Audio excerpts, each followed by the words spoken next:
नमस्कार, Mixer.com मध्ये तुमचं सर्वांचं स्वागत आहे. जर्मनीमधील शिक्षणासाठीचे तुमचे एकमेव डेस्टिनेशन. जर तुम्ही जर्मनीमध्ये जाऊन शिक्षण घेण्याचा विचार करत असाल किंवा तुम्हाला जर्मनीमध्ये जाऊन शिक्षण करण्याची इच्छा असेल आणि त्यातल्या जर कधी तुम्ही इलेक्ट्रॉनिकल किंवा इलेक्ट्रिक इंजिनिअरिंग करणार असाल तर यासाठी तुम्हाला आता नवीन एक टूलकिट निक्षराने अवेलेबल करून दिली आहे.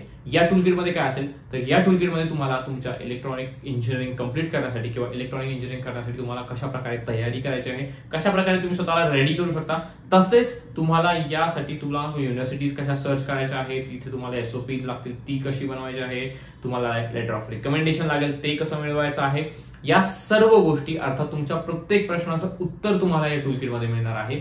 ते कसं हे मी तुम्हाला स्क्रीनवरती दाखवून देतो, परंतु त्यापूर्वी हे जाणून घ्या, जर काही तुम्हाला जर्मनीतील शिक्षणासंदर्भात असेच अपडेट्स मिळवायचे असतील तर आमचा टेलिग्राम ग्रुप आहे, त्याचा क्यूआर कोड तुम्हाला दिसत असेल तो तुम्ही जॉईन करू शकता. फेसबुक ग्रुप देखील आहे, तो देखील तुम्ही जॉईन करू शकता, त्याचा देखील तुम्हाला क्यूआर कोड स्क्रीनवरती दिसत असेल. तसेच व्हॉट्सअप ग्रुप आहे जो सर्व विद्यार्थ्यांसाठी असेल जे सर्व जर्मनीत जाऊन शिक्षण घेण्याची इच्छा ठेवतात त्यांच्यासाठी. तसेच एक जे विद्यार्थी 12th नंतर बॅचलर्स करण्यासाठी जर्मनी जाण्याचा विचार करत असतात त्यांच्यासाठी देखील एक फेसबुक ग्रुप आहे. त्यानंतर तुम्ही आमच्या इंस्टाग्राम पेजला देखील फॉलो करू शकता, ज्यावरती तुम्हाला तुमचे जे अपडेट्स हवे आहेत ते सर्व अपडेट्स आमच्या इंस्टाग्राम पेजवरती मिळत असतील. त्याचा क्यूआर कोड देखील तुम्हाला स्क्रीनवरती दिसत असेल. सो येऊयात आपल्या टूलकिट वरती किंवा आपल्या इलेक्ट्रॉनिक इंजिनिअरिंग वरती. इलेक्ट्रॉनिक इंजिनिअरिंग कंप्लीट करण्यासाठी तुम्हाला ही टूलकिट मिळवायची आहे. ही टूलकिट कशी मिळवायची चला मी तुम्हाला दाखवतो. सो तुम्हाला Niksha.com वेबसाईट वरती यायचं किंवा जो क्यूआर कोड तुम्हाला स्क्रीनवरती दिसत असेल त्या क्यूआर कोडला स्कॅन करायचं आहे. Nikshaच्या वेबसाईटवरती आल्यानंतर तुम्हाला एक्सप्लोर ऑलचं ऑप्शन इथे दिसत असेल. एक्सप्लोर ऑलच्या ऑप्शनवरती जा, तुम्ही इथे बंडल्स नावाचा ऑप्शन दिसत असेल, बंडल्स नावाच्या ऑप्शनला क्लिक करा. बंडल्स नावाच्या ऑप्शनला क्लिक केल्यानंतर तुम्हाला इंजिनिअरिंग नावाचं ऑप्शन दिसत असेल. इंजिनिअरिंग नावाच्या ऑप्शनला क्लिक करा. इंजिनिअरिंग नावाच्या ऑप्शनला क्लिक केल्यानंतर तुमचं जे इलेक्ट्रिकल इंजिनिअरिंगसाठीचं जे ऑप्शन आहे ते तुम्हाला इथे दिसेल. त्या ऑप्शनला क्लिक करा. त्या ऑप्शनला क्लिक केल्यानंतर तुमच्यासमोर एक बाय नावचं ऑप्शन दिसत असेल. बाय नावचं ऑप्शनला क्लिक करा. बाय नावच्या ऑप्शनला क्लिक केल्यानंतर तुम्ही टूलकिट जी मिळवणार आहात त्यासाठीची प्रोसेस तुम्ही स्टार्ट केलेली असेल. सो सो अशा प्रकारे तुम्ही बाय नावच्या ऑप्शनला क्लिक केल्यानंतर बघा इथे तुम्हाला तुमची काही इन्फॉर्मेशन फिल करायची असेल. इथे तुम्हाला तुमचा ईमेल ऍड्रेस विचारलेला आहे. मी इथे डमी फिल करतो आहे, लक्षात घ्या. तुम्ही तुमचा रिअल फिल करायचा. ईमेल ऍड्रेस सगळ्यात इम्पॉर्टंट आहे. ईमेल ऍड्रेसवरती तुम्हाला तुमचं जे याचा ज्या टूलकिटचा जो ऍक्सेस आहे तो तुम्हाला तुमच्या ईमेल ऍड्रेसवरती मिळणार आहे. मी इथे माझं नाव, first name, last name and phone number whatever मी इथे डमीच फिल करतो. तुमचा तुम्हाला ओरिजिनल आणि जो योग्य मोबाईल नंबर आहे तोच फिल करायचा आहे. इथे मी कंटिन्यू केलं. कंटिन्यू केल्यानंतर तुम्हाला इथे ऍड्रेस फिल करायचा आहे. मी ऍड्रेस फिल करतोय महाराष्ट्र पुणे. मी ऍड्रेस सिलेक्ट केल्यानंतर ऑटोमॅटिक सगळी इन्फॉर्मेशन आली.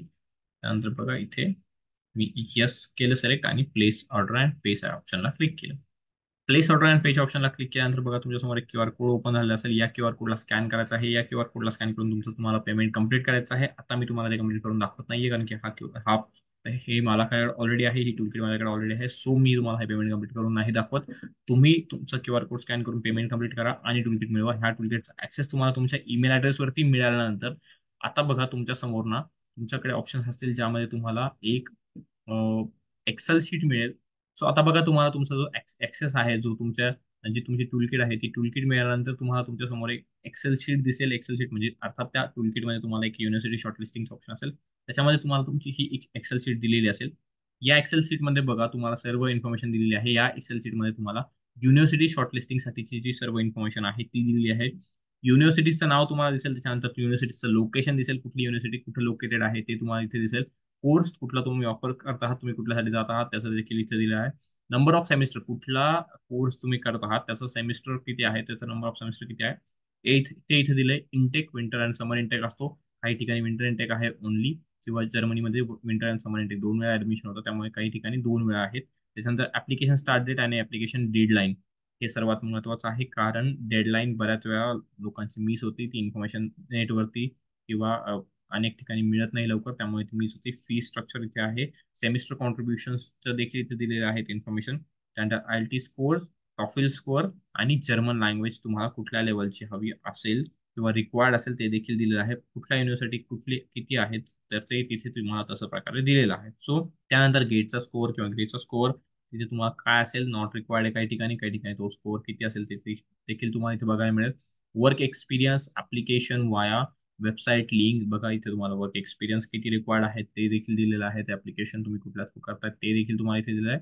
आणि वेबसाईट लिंक, ज्या युनिव्हर्सिटीसाठी तुम्ही जात आहात, ज्या युनिव्हर्सिटीमध्ये तुम्हाला ऍडमिशन घ्यायचे आहे त्याची वेबसाईट तुम्हाला इथे बघायला मिळेल. बघा डॉक्युमेंट्स रिक्वायर्ड, लक्षात घ्या, डॉक्युमेंट्स रिक्वायर्ड ही सर्वात एक इम्पॉर्टंट गोष्ट आहे. कारण जेव्हा तुम्हाला इथे ऍडमिशन घेणार आहात तुम्ही, तेव्हा बऱ्याच वेळा असं होतं की आपण ऍडमिशनची प्रोसेस स्टार्ट केल्यानंतर किंवा आपण या युनिव्हर्सिटीला शॉर्टलिस्ट करायची प्रोसेस स्टार्ट केल्यानंतर आपल्याला हळूहळू कळतं की हा हा अरे यार, हा पण डॉक्युमेंट्स आहे, हा पण डॉक्युमेंट्स रिक्वायर्ड होता. मग आपण नंतर त्या डॉक्युमेंटसाठी प्रिपरेशन स्टार्ट करतो. परंतु जर कधी तुम्हाला आधीच माहित असेल की कुठल्या युनिव्हर्सिटीला कुठले डॉक्युमेंट्स लागणार आहेत, तर तुमच्यासाठी हे अगदी सोपं होऊन जातं. तुम्ही आधीच हे सर्व डॉक्युमेंट्स रेडी करून ठेवतो तुमच्याकडे. तुमचं यामुळे ऍडमिशन लेट होत नाही. तुमचं ऍडमिशन वेळेवरती होण्यासाठी हे तुम्हाला खूप बेनिफिशियल ठरतं.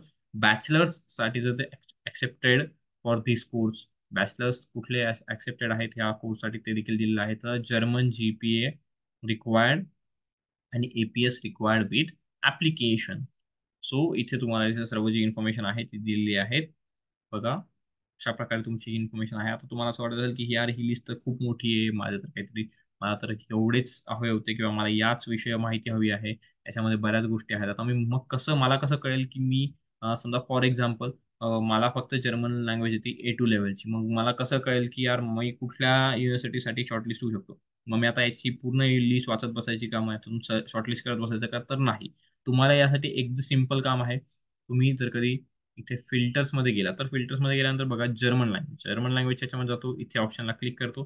त्यानंतर इथे बघा फिल्टरचं ऑप्शन आहे. फिल्टरच्या ऑप्शनमध्ये जाऊन तुम्ही जर कधी इथे A2 सिलेक्ट केलं फॉर एक्झाम्पल आणि ओके केलं, सो तुम्हाला या ठिकाणी फिल्टर अप्लाय करायचे आहे. सो बेसिकली मी जसं म्हटलं तुम्हाला की जर तुम्हाला जर्मन लँग्वेज फॉर एक्झाम्पल फक्त A2 लेवलची येते आणि तुम्हाला असेच कॉलेज हवे आहेत ज्यामध्ये तुम्हाला A1 लेवल किंवा A2 लेवल किंवा नॉट रिक्वायर्ड असलेले जे कॉलेजेस आहेत, जिथे तुम्हाला लँग्वेज नसेल रिक्वायर्ड किंवा A1 किंवा A2 लेवलचे असेल असेच तुम्हाला कॉलेजेस हवे आहेत, तर मी बघा आता A1 A2 लेवल आणि जे नॉट रिक्वायर्ड ऑप्शन आहे ते सिलेक्ट केलं आणि ओके केलं. सो आता तुमच्या समोर ती लिस्ट आलेली आहे, ज्यामध्ये तुम्हाला फक्त तसे कॉलेजेसची लिस्ट मिळाली त्यामध्ये फक्त A2 लेवल किंवा A1 लेवल किंवा नॉट रिक्वायर्ड असं जे कॉलेज असेल, असे जे युनिव्हर्सिटी असेल, त्याची लिस्ट तुम्हाला मिळालेली असेल. सो अशा प्रकारे तुम्ही इथे फिल्टर अप्लाय करू शकता. फिल्टर्स अप्लाय करू शकता. इथे बघा टॉफिलचा स्कोअर आहे. फॉर एक्झाम्पल तुम्ही इंटरनेट बेस्ड एक्झाम दिलेली आहे, 90 पॉईंट्स वाले जे आहेत ते आहेत. तुम्ही बाकीचे जे ऑप्शन्स आहेत ते डिसिलेक्ट करतो आणि जे फक्त 90 पॉईंट वाला ऑप्शन आहे तो मी सिलेक्ट करू देतो आणि बघा इथे मी ओके सिलेक्ट करतो. सो आता फक्त तुम्हाला ते कॉलेजेसची लिस्ट मिळाली ज्यामध्ये तुम्हाला 90 पॉईंट्स मिनिमम रिक्वायर्ड आहेत आणि 90 पॉईंट्स वालेच कॉलेजेसची लिस्ट तुम्हाला इथे मिळालेली असेल. सो अशा प्रकारे तुम्ही तुमचे जे कुठले आहेत ते फिल्टर्स अप्लाय करू शकता आणि जी तुमची लिस्ट आहे ती लिस्ट तुम्ही मिळवू शकता. अशा प्रकारे तुम्ही तुमच्या सर्व इन्फॉर्मेशन जी आहे, रिक्वायर्ड इन्फॉर्मेशन जी आहे ती रिक्वायर्ड इन्फॉर्मेशन फिल्टर्स सिलेक्ट करून मिळू शकता. अगदी सोप्या पद्धतीने तुम्हाला फिल्टर सिलेक्ट करायचे आहेत आणि फिल्टर सिलेक्ट करून तुम्ही इन्फॉर्मेशन मिळवू शकता. सो या व्यतिरिक्त जी सगळ्यात इम्पॉर्टंट गोष्ट आहे अजून एक, ती म्हणजे एसओपी कसं क्रिएट करायचं आहे ते देखील मी तुम्हाला सांगतो. सो एसओपी तुम्हाला इथे दिलेला स्टेटमेंट ऑफ पर्पज जो कुठला असेल त्याचा तुम्हाला इथे डमी बघायला मिळेल. जर कशा प्रकारे तुम्हाला तुमचा एसओपी क्रिएट करायचा आहे, त्यामध्ये कुठल्या गोष्टी मेन्शन असतील हे सर्व तुम्हाला इथे दिलेलं आहे. बघा, अशा प्रकारे तुमचा एसओपी असेल हा देखील तुम्हाला इथे मिळेल. हे अनेक महत्त्वाचे प्रश्न आहेत. सो लेटर ऑफ रिकमेंडेशन देखील तुम्हाला इथे मिळतंय. बघा, इथे तुम्हाला तुमचं नाव, तुमचं टायटल जे काय असेल ते, institute of and organisation name, address, state, zip code आणि email address, phone number, date, ही इन्फॉर्मेशन सगळी फिल करायची आहे. ही सगळी इन्फॉर्मेशन फिल केल्यानंतर बघा इथे काही गोष्टी मेन्शन केलेल्या आहेत. त्या गोष्टी लेटर ऑफ रिकमेंडेशनमध्ये कुठल्या मेन्शन करायच्या त्या इथे दिलेल्या आहेत. त्यानंतर आपण खाली जर आलो तर तुम्हाला इथे बघा इथे दिसेल your name, title and institution organisation, ही इन्फॉर्मेशन फिल करायची आहे. अशा प्रकारे तुम्ही तुमचं जे लेटर ऑफ रिकमेंडेशन असेल ते देखील क्रिएट करू शकता.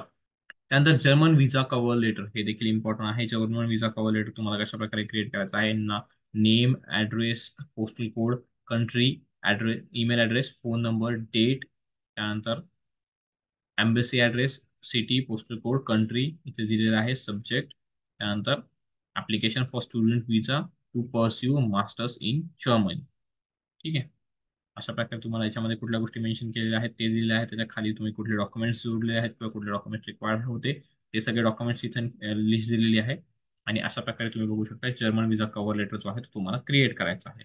आणि आणखीन एक महत्त्वाची गोष्ट म्हणजे तुमचा जो सीव्ही असतो, तो सीव्ही तुम्हाला कसा क्रिएट करायचा आहे. स्टुडंट सीव्ही रिक्वायर्ड असतो जर्मनीमध्ये. तो स्टुडंट सीव्ही तुम्हाला कसा क्रिएट करायचा आहे. इथे बघा तुमच्यासमोर एक डमी स्टुडंट सीव्ही तुम्हाला दिसत असेल. एक गोष्ट लक्षात घ्या, भारतामध्ये आपण अनेक प्रकारचे सीव्हीज बनवत असतो. बऱ्याच प्रकारचे सीव्हीज आपल्या भारतामध्ये अलाउड आहेत किंवा अशी कुठली कंडिशन नाहीये की ह्या कुठल्या फॉर्मॅट्समध्ये सीव्ही पाहिजे, अशी कुठली कंडिशन नाहीये. परंतु जर्मनीमध्ये जर तुम्ही स्टुडंट सीव्ही देसाल तर स्टुडंट सीव्ही साठी काही कंडिशन्स आहेत की तुम्हाला एक पर्टिक्युलर काही फॉर्मॅट्स आहेत, याच फॉर्मॅटमध्ये सीव्ही असला पाहिजे अशी कंडिशन आहे. सो तुमचा तो स्टुडंट सीव्ही आणि त्यासाठी फॉर्मॅट्स देखील तुम्हाला तुमच्या या लिस्टमध्ये मिळणार आहेत. ही अत्यंत महत्त्वाची गोष्ट आहे.